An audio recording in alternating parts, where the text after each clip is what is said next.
Hello everyone, Gargi classes में आपका स्वागत है। आज की हमारी जो क्लास है वो क्लास नंबर 3 है साइंस एंड टेक्नोलॉजी की सीरीज़ में, जिसमें कि मैं आपको पढ़ाऊँगी। आज हमारा टॉपिक था कंप्यूटर। ठीक है, तो कंप्यूटर में जितनी भी हमारे लिए इम्पॉर्टेंट थी एग्ज़ाम के पॉइंट ऑफ व्यू से, वो सब चीज़ें मैंने आपको करवा दी है। फिर भी बाई चांस कोई ऐसा वर्ड हमारे बीच में आता है जो आप लोगों को समझ में नहीं आता है, तो मैं आपको उसी का बताते चलूँगी। तो आज के लिए आपके लिए मेरे पास एक गुड न्यूज़ और है कि जो एस्पायरेंट्स आरएस के साथ में सीईटी का एग्ज़ाम भी दे रहे हैं, तो उसके लिए मैं साइंस एंड टेक का पार्ट, जो कि पहले आरएस और सीईटी दोनों में ही आ रहा है, तो जो पार्ट आरएस और सीईटी का कॉमन है, पहले मैं वो करवाते हुए चलूँगी ताकि आपके जो एग्ज़ाम्स हैं वो भी क्लियर हो जाए दोनों।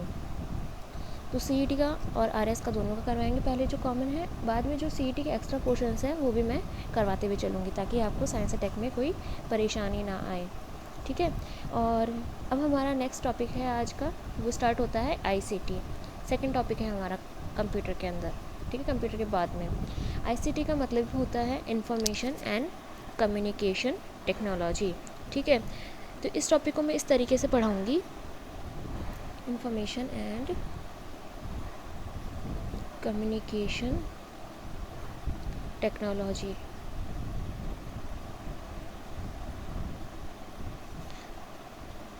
इसमें मैं आपको इस तरीके से पढ़ाऊँगी कि पहले मैं आपको इसके यूजेस मेनली, ठीक है, यूजेस का हो या एग्जांपल्स का हो, एग्जांपल्स टू टॉपिक चलेंगे हम इसमें, जिससे क्या होगा, आपको इसको लंबे टाइम तक याद रखना आसान हो जाएगा और आपको इसमें कोई प्रॉब्लम भी नहीं आएगी। नहीं तो जनरली बच्चों में ये रहता है कि इसके यूजेस तो पता होते हैं, बट इसके मेनली ये हुआ कैसे ये समझ में नहीं आता। तो हम एग्जांपल टू इसके समझेंगे मेन टॉपिक पे बेसिकली जाते हुए।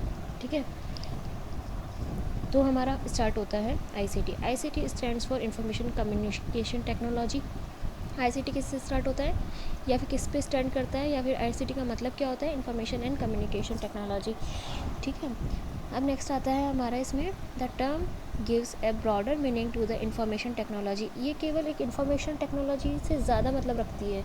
ठीक है, अब आता है नेक्स्ट आईटी यानी information technology refers to all communication technologies that are tools to access, retrieve, store, transmit and modify information digitally. मतलब कि इंफॉर्मेशन टेक्नोलॉजी में वो सभी चीज़ें आती है जिनके पास में कम्युनिकेशन टेक्नोलॉजी को एक्सेस करने के लिए टूल्स होते हैं।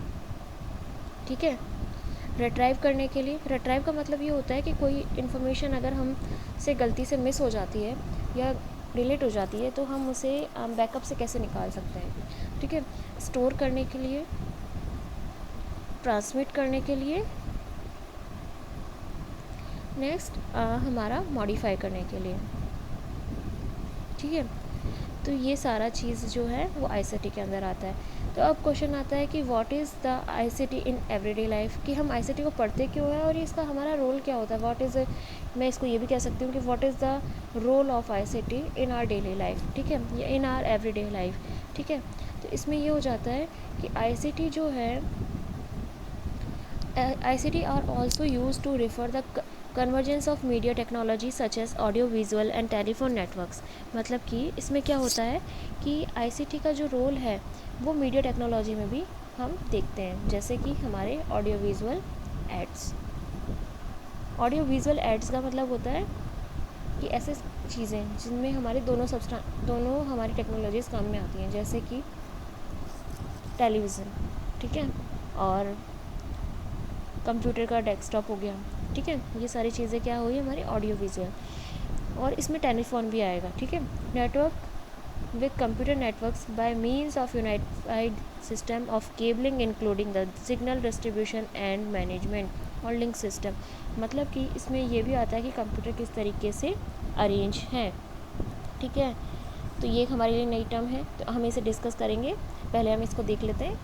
ठीक है, considering that the concepts, methods and tools involved in ICT are steadily evolving on an almost daily basis. मतलब जो इसके कॉन्सेप्ट्स या मेथड्स हैं, ठीक है, वो क्या हो रहे हैं, दिन प्रतिदिन जो है वो चेंज होते जा रहे हैं। या इवॉल्व होते जा रहे हैं, या मैं कहूँ बेहतर बनते जा रहे हैं। ठीक है, बेहतर कहना ज़्यादा अच्छा होगा इसके लिए वर्ड। अब हमारी एग्ज़ाम्पल्स क्या क्या यूज़ में आते हैं हमारी डेली लाइफ में, तो हमारा आता है email, e commerce, online banking, e government, e learning.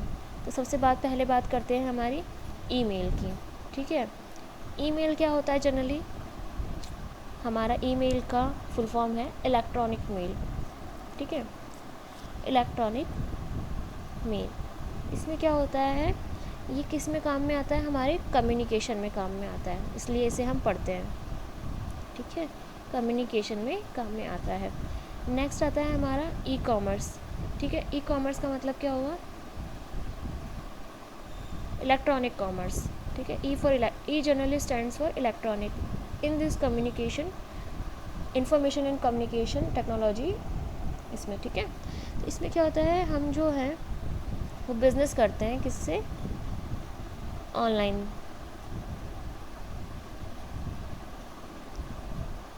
ठीक है, नेक्स्ट हमारा आता है ऑनलाइन बैंकिंग। ऑनलाइन बैंकिंग में सभी को पता है, आप लोगों को, हम काफ़ी यूज़ भी करते हैं इसमें, कि घर बैठे जो है हम हमारे बैंक चेकआउट कर सकते हैं कि कितना अमाउंट है उसमें, डेबिट हुआ, क्रेडिट हुआ, तो ये सब किस में आता है? सारा ऑनलाइन बैंकिंग में। ठीक है गाइज, आज की क्लास बहुत इंपॉर्टेंट है, क्योंकि अगर आपको ये यूजेस समझ में आएंगे तभी ही हम अच्छी से कल की क्लास आप लोग समझ पाएंगे। और इसका काफ़ी अच्छा रोल है, इसके जो ये टॉपिक है इंफॉर्मेशन एंड कम्युनिकेशन टेक्नोलॉजी का, इसमें मीन्स 2016 अकॉर्डिंग टू मी थोड़ा सा फ्लक्चुएट भी हो सकता है, बट हाँ, जहाँ तक मुझे ध्यान है मेंस में क्वेश्चन आया हुआ है इंफॉर्मेशन एंड कम्युनिकेशन टेक्नोलॉजी में, इसमें आया हुआ है इसका सेंडर्स और रिसीवर्स वाला जो हमारा मॉडल होता है उसके ऊपर पे। तो अगर आप इसको आज एग्जांपल्स को अच्छे से करेंगे तो ही आपको कल की क्लास समझ में आ पाएगी। ठीक है, तो अब मैं डिटेल में बताती हूँ। नेक्स्ट फोर्थ हमारा जो है ई गवर्नमेंट। ई गवर्नमेंट में क्या होता है? हमारा इलेक्ट्रॉनिक गवर्नमेंट, मतलब कि जो भी प्रेस नोट वगैरह रिलीज़ होते हैं हमारी गवर्नमेंट की तरफ से, वो ऑनलाइन अवेलेबल हो जाते हैं, हमें इलेक्ट्रॉनिक मीडिया में अवेलेबल हो जाते हैं, जिसकी वजह से हमें जो न्यूज़ गवर्नमेंट रिलीज़ करती है, ठीक है, मतलब कि अभी रिलीज़ की तो वो हमें अभी पता चल जाएगी, as a medium of Twitter वगैरह जो भी हम यूज़ करते हैं, तो उसके लिए हमें नेक्स्ट डे का वेट नहीं करना पड़ता है, जिसमें कि क्या होता है कि हमें नेक्स्ट डे जो है न्यूज़पेपर के थ्रू न्यूज़ मिलती है। इसमें क्या होता है, हमें हैंड टू हैंड जो है, अगर गवर्नमेंट ने अभी रिलीज़ किया तो हमें अभी पता चल जाएगी कोई भी न्यूज़ हो। फिर आता है हमारा fifth one, e learning. E learning सबसे बेहतर एग्ज़ाम्पल मैं दूँ तो ई लर्निंग का है हमारे एग्ज़ाम्पल, वो है हमारा जिस तरीके से हम पढ़ रहे हैं। ठीक है, मैंने वीडियो अपलोड किया, आपने देखा, आपके रिस्पॉन्स आए, फिर मैंने आगे और वीडियो अपलोड किया। ठीक है, तो आप एक डिस्टेंट लर्निंग पे डिस्टेंस स्पेस पे बैठ के आप लर्निंग कर सकते हो, तो ये हमारा क्या हुआ? ई लर्निंग हुआ। ठीक है, अब मेनली मैं बात करती हूँ इन टॉपिक्स के। ठीक है, तो पहला हमारा है आईसीटी इन एजुकेशन। आईसीटी का रोल क्या है एजुकेशन के अंदर? ठीक है, यानी इंफॉर्मेशन एंड कम्युनिकेशन जो है वो कैसे बेहतर, या फिर मैं बोलूँ कैसा है इंडिया के अंदर इंफॉर्मेशन। ठीक है, तो प्रेजेंटली सेंट्रल गवर्नमेंट हैज़ सब यूज्ड आईसीटी इन स्कूल्स अंडर राष्ट्रीय माध्यमिक शिक्षा अभियान या national drive for secondary education. अभी सेंट्रल गवर्नमेंट ने, ठीक है, एक अभियान चालू किया है, राष्ट्रीय माध्यमिक शिक्षा अभियान, ठीक है, RMSA। ठीक है, उसमें क्या होगा कि कंपलसरी कर दिया गया है, या मैं बोलूँ नेशनल ड्राइव निकाली गई है, किसके लिए? सेकेंडरी स्कूल्स के लिए।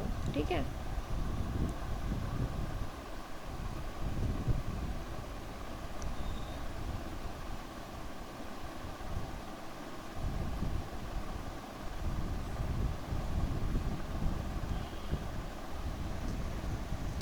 नेक्स्ट आते हैं कि आईसीटी में एजुकेशन के लिए क्या क्या इनिशिएटिव्स लिए गए हैं गवर्नमेंट के द्वारा। तो पहला है स्वयं। स्वयं एक्चुअली क्या है? SWAYAM, ministry of education and NPTEL IIT Madras की हेल्प से गूगल INC और परसिस्टेंट सिस्टम लिमिटेड ने डेवलप किया है इस प्लेटफॉर्म को। अब आगे हम देखते हैं ये प्लेटफॉर्म किस काम में आता है हमारे। एक्चुअली ये जो प्लेटफॉर्म है ये 3 कार्डिनल प्रिंसिपल्स पे बेस्ड है। पहला एक्सेस, दूसरा इक्विटी एंड तीसरा क्वालिटी, मतलब कि सभी को एक्सेस मिले। दूसरा इक्विटी मतलब कोई डिफरेंस ना हो, और क्वालिटी मतलब किसी भी तरीके की क्वालिटी में कॉम्प्रोमाइज़ ना किया जाए, यानी बच्चों को बेहतर से बेहतर चीज़ दी जाए। It provided all the courses from class 9 till post graduation online to everyone free of cost. मतलब कि इसमें क्लास 9 से लेके पीजी के जितने भी कोर्सेज हैं वो सभी को फ्री ऑफ कॉस्ट अवेलेबल करवाए जाते हैं। तो फॉर्मेट कैसा रहता है स्टडी मटेरियल का कि इसमें क्या दिया जाता है, पहला दिया जाता है उस टॉपिक से रिलेटेड वीडियो लेक्चर, ठीक है, जो कि हमारे आजकल सभी क्लासेस में होता है। दूसरा जो दिया जाता है वो स्पेशली प्रिपेयर्ड रीडिंग मटेरियल, ठीक है, दैट कैन बी डाउनलोडेड और प्रिंटेड, मतलब ऐसा रीडिंग मटेरियल दिया जाता है जिसको आप डाउनलोड भी कर सकते हो और मोबाइल पे रीड भी कर सकते हो। तीसरा, सेल्फ असेसमेंट टेस्ट भी दिए जाते हैं जो आप दे सकते हो, और क्विजेज़ दी जाती है। ऑनलाइन डिस्कशन भी दिया जाता है जिससे आपके डाउट क्या हो, क्लियर हो, ठीक है। फिर दिया जाता है 9 नेशनल कोऑर्डिनेटर्स, ठीक है, वो हेल्प करते हैं कि 9 national coordinators that help in ensuring the quality of the content are, कि 9 नेशनल कोऑर्डिनेटर्स कौन कौन से हैं जो क्वालिटी चेक करते हैं आपकी या फिर आपके रीडिंग मटेरियल की कि वो बेहतर हो, ठीक है।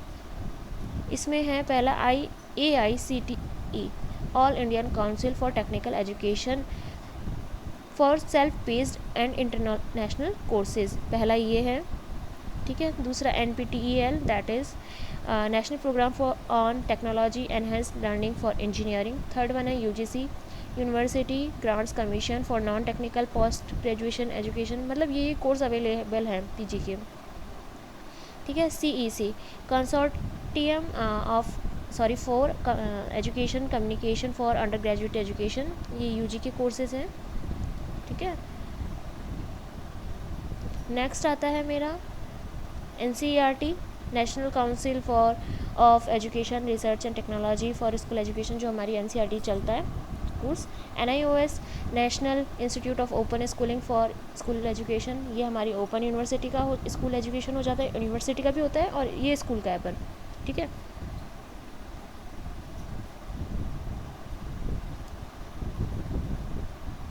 नेक्स्ट है IGNOU that is IGNOU Indira Gandhi national open university of out of school for out of school students, मतलब कि ऐसे स्टूडेंट जो स्कूल नहीं जा सकते और ओपन यूनिवर्सिटी से ये अपना UG या PG करना चाहते हैं, ये उनके लिए है। IIMB that is Indian institute of management Bangalore for management studies, management की स्टडीज़ के लिए। फिर है NITTR that is national institute of technical teachers training and research for teacher, ये टीचर की कोर्स के लिए है। अब ट्रेनिंग प्रोग्राम कौन कौन से चलाए जाते हैं गवर्नमेंट के द्वारा वो हम देखते हैं। दैट इज़ पहला है इसमें स्टूडेंट्स टू गेट ए स्वयं certificate have to pay a fee to register for the final proctored examination, the examination takes place at a designated venue, मतलब कि इनको सर्टिफिकेट लेने के लिए एक छोटी अमाउंट की फ़ी देनी होती है और फिर उनको वो सर्टिफिकेट मिल जाता है। एग्ज़ाम देने के लिए आपको वेन्यू जो है वो बता दिया जाता है। सेकंड हमारा स्वयं के बाद आती है आई शेयर फॉर इंडिया, ठीक है। आई शेयर फॉर इंडिया का क्या मतलब है, ये एक इनिशिएटिव है किसके द्वारा स्टार्ट की गई है, ministry of human and resource development MHRD to invite interested group और agencies organisation communities to participate in the creation of an educational resources pool for school and teaching education, मतलब कि इसको स्टार्ट किसने किया है, MHRD मिनिस्ट्री ने, ठीक है। ये किसको अवेल करवाती है, ये किसी ग्रुप को, एजेंसी को, ऑर्गेनाइजेशन को या कम्युनिटीज़ को जो कि इसमें पार्टिसिपेट करें, किसके लिए, स्कूल और टीचिंग एजुकेशन के लिए, मतलब ये स्कूल का एजुकेशन भी प्रोवाइड करवाती है और जो टीचिंग के कोर्सेज कर रहे होते हैं उनके लिए भी ये अवेल करवाती है, ठीक है। नेक्स्ट आती है हमारी बात, ये क्या क्या चीज़ें करवाती है। It allows contribution in the form of mobile enabled apps, web based ICT supplementary sources in any Indian language for a school education और टीचिंग एजुकेशन, मतलब कि ये क्या देते हैं, कंट्रीब्यूशन करते हैं किसका, मोबाइल इनेबल ऐप्स में, इनकी खुद की ऐप्स होती हैं जो कि बेस्ड होती है किस पे, ICT सप्लीमेंट्री रिसोर्सेज पे, जो कि एनी इंडियन लैंग्वेज, जो हमारी इंडियन लैंग्वेज है हर इंडियन लैंग्वेज में अवेलेबल है अराउंड जो भी हमारी चलती है, ठीक है।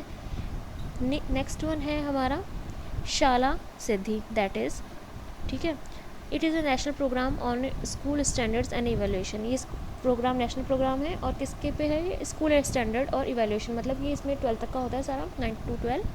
ये इनिशिएटिव किसके ज़रिए ली गई है, national institute of educational planning and administration, ये इसके द्वारा ये एक इनिशिएटिव ली गई है।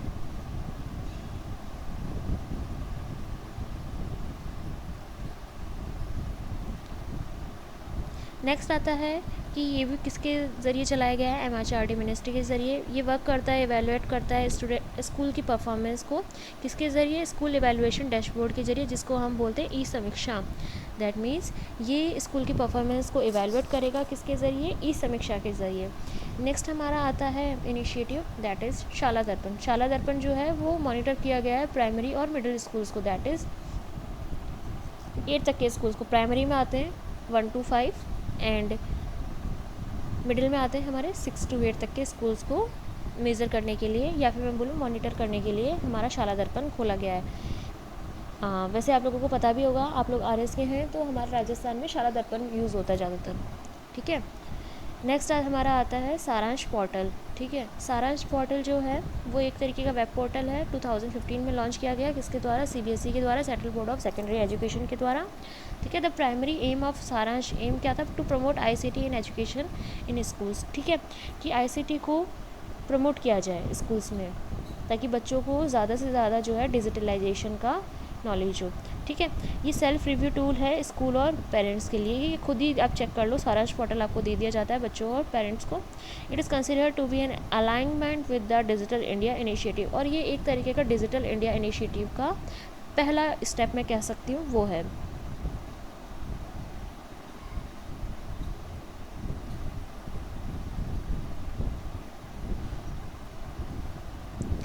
इसका नेक्स्ट पॉइंट है कि इसमें प्रोविज़न है कि सारी बुक्स के लिए ई बुक्स अवेलेबल होगी सभी क्लासेस के लिए, ठीक है, कि मतलब it has a provision to give access to all e books, सभी क्लासेस के बच्चों को सभी क्लासेस की ई बुक्स का हम एक्सेस दे देते हैं, ठीक है। नेक्स्ट आता है हमारा ई पाठशाला। ई पाठशाला क्या है, इनिशिएटिव स्टार्ट की गई है किसके ज़रिए, एजुकेशनल कोर्सेज जो हैं वो ऑनलाइन बच्चों को अवेलेबल करवा दें, टीचर्स को और एजुकेटर्स जो पढ़ाते हैं उनको भी, ठीक है, और पेरेंट्स जो कि, और ये डेवलप किसने की है, NCERT और central institute of educational technology, that is CIET, sorry CTET नहीं, CIET। मतलब ई पाठशाला का जो रोल है वो क्या है, या फिर मैं बोलूँ ये एक तरीके की ऐसी इनिशिएटिव है जिसका मतलब यही है कि बच्चों को क्या दी जाए, ई बुक्स, ठीक है, ई बुक्स जो है बच्चों को नहीं सभी को दे दें, ठीक है, यानी students, teachers and educators and also parents, ठीक है, ताकि जो है उनमें किसी भी तरीके की लैक ऑफ एजुकेशन ना रहे। It is available on the app of Google play store and Windows, और ये किस पे अवेलेबल है, ऐप पे अवेलेबल है ये सब चीज़ें, ई पाठशाला जो है, ठीक है। और वो ऐप कहाँ पे अवेलेबल है, प्ले स्टोर और विंडोज़ पे, गूगल प्ले स्टोर और विंडोज़ पे अवेलेबल है ये।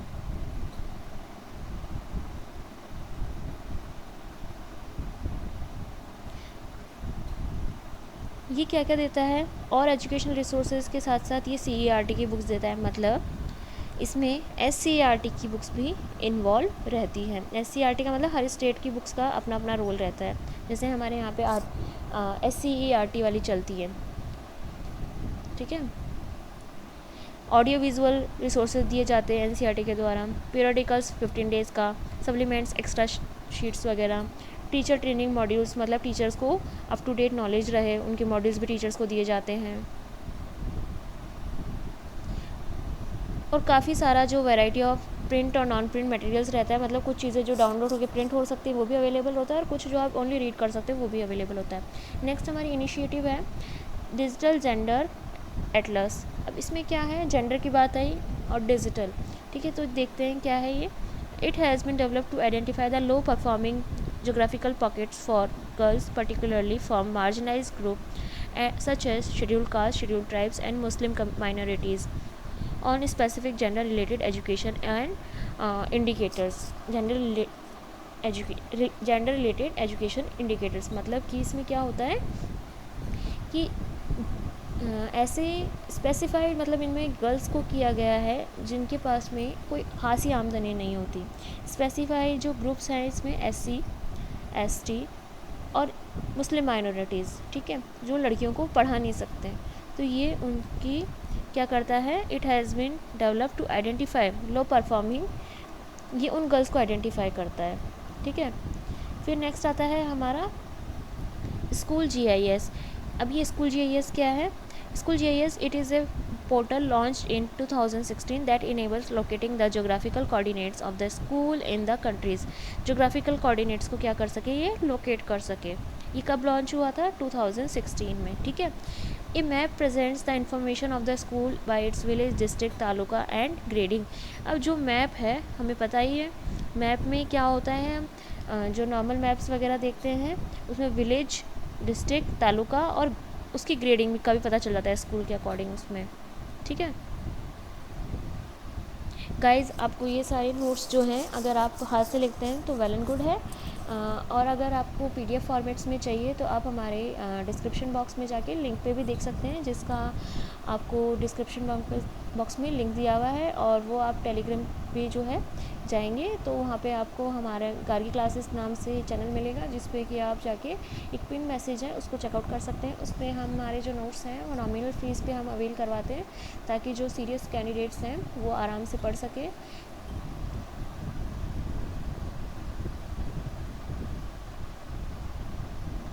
और इंग्लिश में जो नोट्स हैं वो बहुत कम कोचिंग्स देती हैं। नेक्स्ट हमारी बात आती है ICT इन स्कूल। अब इसका हिस्टोरिकल कॉन्टेक्स्ट देखते हैं कि हमारा पहला क्या रोल था इसमें ICT का। तो देखते हैं, नेशनल एजुकेशन पॉलिसी जो 1986 में आई थी, उसमें क्या था, the need for education technology to enhance the state of education in schools की। मतलब कि इसने क्या किया, एनहांस किया स्टेट ऑफ एजुकेशंस को स्कूल के अंदर। Two centrally post sponsored schemes जो थी वो कि NEP से या फिर नेशनल एजुकेशन पॉलिसी से मैं कहूँ आई, वो पहली थी ET, that is education technology.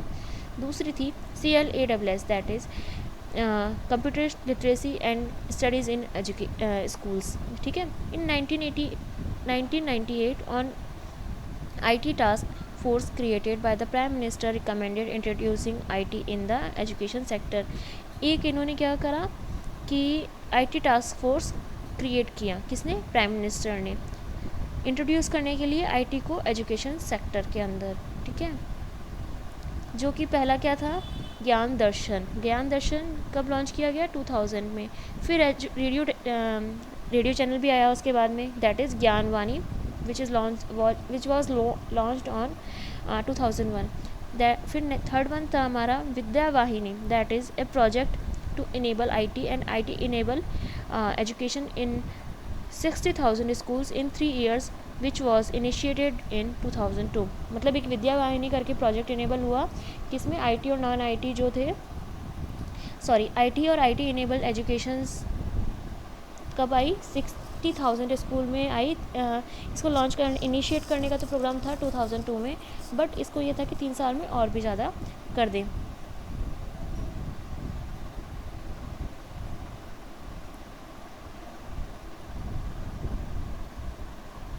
ठीक है। India first dedicated education satellite, that is EduSat, which was launch in 2004, ठीक है। EduSat करके सैटेलाइट लॉन्च की, जो कि लॉन्च की थी 2004 ईयर में।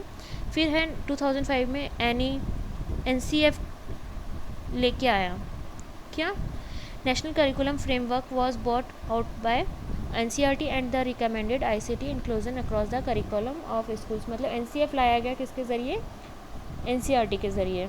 NCF में क्या थी, कंडीशंस थी, ठीक है।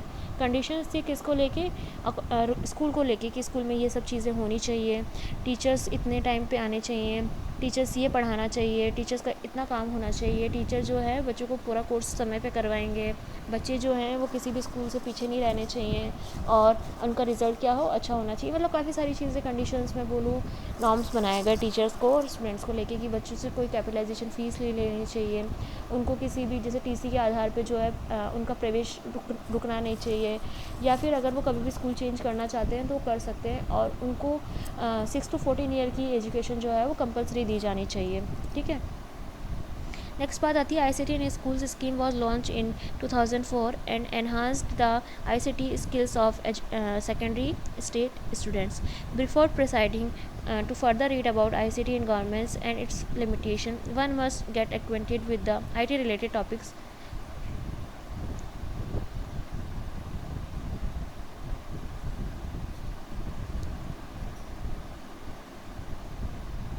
अब हम देखते हैं इसमें हमारा ICT इन ई गवर्नेंस। ICT इन ई गवर्नेंस में हमारा क्या था, हमने देखा था। तो ICT जो है information and communication technology is a key aspect when it comes to e governance. It has the potential to make life easy for the common populace if adapted in the right manner. For now, the below mentioned information will focus on the limitation and the benefits of the ICT in governance. ठीक है, मतलब कि अगर कोई सही तरीके से e governance use कर रहा है तो उसको आसानी ही आएगी, कोई मुश्किल नहीं आएगी। तो ई गवर्नेंस का पहले हम ओवरव्यू ले लेते हैं, फिर हम देखते हैं आगे क्या होता है। तो ओवरव्यू है, information and communication technology play a key role in governance, that is a careful data analysis of data, political socio-economical decision can be taken up by the government. Successful implementation of ICT will be a one-stop solution of most if not all the Indian governments was, मतलब कि इसमें जो मैंने आपको starting में बताया था कि जो भी सारी चीज़ें हैं, political, socio economic decisions, analysis of data, ये सारी चीज़ें जो है वो ऑनलाइन कर दी जाती है, जिसके ज़रिए हमें हैंड टू हैंड चीज़ें पता लगती रहती है, और किसके ज़रिए हम ध्यान दे सकते हैं, जो ऑनलाइन साइट्स होती हैं उस पर हम अपने आप को सब्सक्राइब कर लें, ताकि जो है गवर्नमेंट जैसी डेटा रिलीज़ करती है वो हमें आसानी से पता चल जाए। In India, e-governance applications in the recent past have demonstrated their positive impact, और ये कुछ टाइम से जो इनका इम्पैक्ट आया वो क्या है, पॉजिटिव इम्पैक्ट आया है इन एप्लीकेशंस का।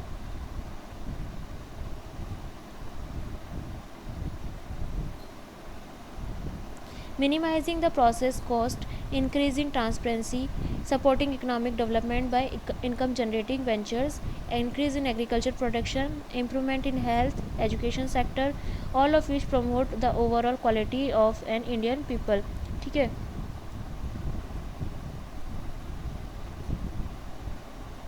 इसमें क्या है कि जो कि हम इन सब चीज़ों से, जैसे हम न्यूज़पेपर्स में आर्टिकल्स रिलीज़ करते हैं तो इससे क्या होता है, मिनिमाइज़ कर देते हैं हम इनकी कॉस्ट को, कि हम ऑनलाइन ही रिलीज़ कर देते हैं। ट्रांसपेरेंसी जो होती है वो लोगों के साथ में बढ़ जाती है।